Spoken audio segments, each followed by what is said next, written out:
আসসালামু আলাইকুম রহমতুল্লাহ বরকাতুহ। আজকে আমরা একটি বিষয় আলোচনা করব, তাহলে এই যে উযু বা গোসলে কতটুকু পানি ব্যবহার করতে হবে।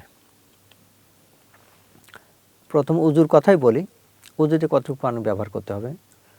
প্রকৃতপক্ষে এ ব্যাপারে শরীয়তের পক্ষ থেকে কোনো প্রকার পরিমাণ নির্দিষ্ট করে দেওয়া হয় নাই। একজন ব্যক্তি তিনি উযু করবেন, তিনি যেমন নাকি কার্পণ্য করবেন না, তেমনি অপচয় করবেন না। এটি হচ্ছে শরীয়তের হুকুম।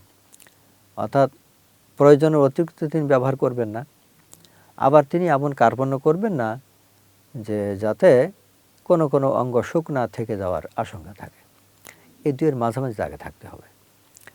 তবে রাসূলুল্লাহ সাল্লাল্লাহু আলাইহি ওয়াসাল্লাম কতটুকু পানি ব্যবহার করতেন, তার বয়ান বলা হয়ে থাকে, তিনি উযু করতেন ১ মুদ পরিমাণ পানি দিয়ে, আর গোসল করতেন ১ ছ থেকে সোয়া ছ পানি দিয়ে, মানে ৪ মুদে ১ ছ হয়।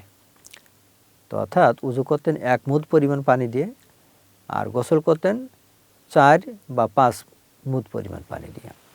আসলে এটা আমাদের বর্তমান সময়ের সঙ্গে যদি আমরা তুলনা করি, তাহলে খুবই অসম্ভব বা কঠিন মনে হয়। ১ মুদ মানে হচ্ছে এর পরিমাণটা সর্বোচ্চ পরিমাণ যদি ধরি, তাহলে ২ পাউন্ড পানি। তো ২ পাউন্ড পানি দিয়ে উযু করা, এটা তো খুবই যত্নের সঙ্গে উযু করতে হবে। প্রত্যেকটা অঙ্গ ধোয়ার সময় খুব খেয়াল করতে হবে যে অতিরিক্ত পানি যেন ব্যবহার না হয়। আল্লাহ রাসূল ঠিক এইভাবে উযু করতেন, পানি অতিরিক্ত পানি ব্যবহার করতেন না এই পরিমাণ পানি দিয়ে। আর গোসল করতেন তিনি এই ৪ মুদ পরিমাণ পানি দিয়ে। অর্থাৎ ১ মুদ যদি আমরা সর্বোচ্চ পরিমাণটা ধরি, অর্থাৎ এই পরিমাণটা নিয়ে ইমামদের মধ্যে, ফুকাহায়ে কেরামের মধ্যে একটু মতে পার্থক্য আছে। হানাফিদের মতে ১ মুদ মানে হচ্ছে ২ রেতেল, রেতেল মানে পাউন্ড, ২ পাউন্ড পানি। আর ইমাম শাফি রহমতুল্লাহ আলাইহির মতে ১ মুদ মানে হচ্ছে ১ পূর্ণ ৩-এর ১ রেতেল পানি। তার মানে হচ্ছে আরও পরিমাণ কম। আমাদের হানাফিদের মতে ২ পাউন্ড, আর অন্য ইমামের মতে ২ পাউন্ড না, বরং ১ পাউন্ডের চেয়ে আরেকটু বেশি, ১ পূর্ণ ৩-এর ১। তো অতএব এই এতটুকু হানাফিদের কথা অনুযায়ী যদি বলি যে ২ পাউন্ড পরিমাণ পানি, তো ২ পাউন্ড পরিমাণ মানে হচ্ছে যে খুবই সামান্য পানি। এই পানি দিয়ে উযু করতেন আল্লাহ রাসূল। অর্থাৎ আল্লাহ রাসূল তো খুব সাশ্রয়ী ছিলেন, অপচয় তিনি করতেন না।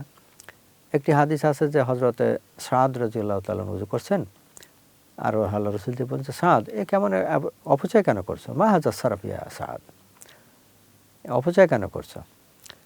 তো হযরত সাদ বলেন যে, ইয়া রাসূলুল্লাহ, উযুর মধ্যে কি অপচয় হয় নাকি?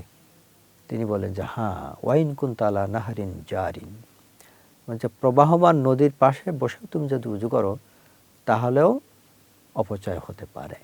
অর্থাৎ তিনি বোঝাতে চেয়েছেন যে কেউ যেন প্রয়োজনের অতিরিক্ত পানি ব্যবহার না করে। তোমার আছে পানি প্রয়োজন, তোমার পানি প্রচুর আছে, তাই বলে তুমি প্রয়োজনের অতিরিক্ত পানি ব্যবহার করে, এটা উচিত নয়। এটা তিনি বোঝাতে চেয়েছেন।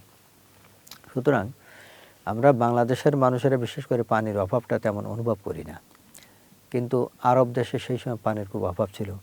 এখন আরব দেশগুলোতে পানির সরবরাহ হয়, প্রচুর পরিমাণে হয়, সেজন্য এই অভাবটা আমরা বোধ করি না। কিন্তু অভাব না থাকলেও আল্লাহ তাআলার নিয়ামত, পানি একটি খুব গুরুত্বপূর্ণ নিয়ামত। এই নিয়ামত ব্যবহারের ক্ষেত্রে আমাদের সাবধান থাকা চাই, সাশ্রয়ী হওয়া চাই, মিতব্যয়ী হওয়া চাই। প্রয়োজনের অতিরিক্ত পানি যেন আমরা ব্যবহার না করি। সেজন্য আমরা উযু করার সময় খুব খেয়াল করা উচিত আমাদের, যে আমরা যেন প্রয়োজনের অতিরিক্ত পানি ব্যবহার না করি। প্রয়োজনের অতিরিক্ত ব্যবহার করলে আল্লাহ তাআলার এই নিয়ামত এর অপচয় করার কারণে আল্লাহ তাআলার কাছে জবাবদিহি করতে হবে। আল্লাহ তাআলা আমাদেরকে রক্ষা করুন, আমাদেরকে সাশ্রয়ী হয়ে ঠিক প্রয়োজন পরিমাণ পানি ব্যবহার করে উযু করার তৌফিক দান করুন। ওয়া আখিরু দাওয়ানা আনিল হামদুলিল্লাহি রাব্বিল আলামিন।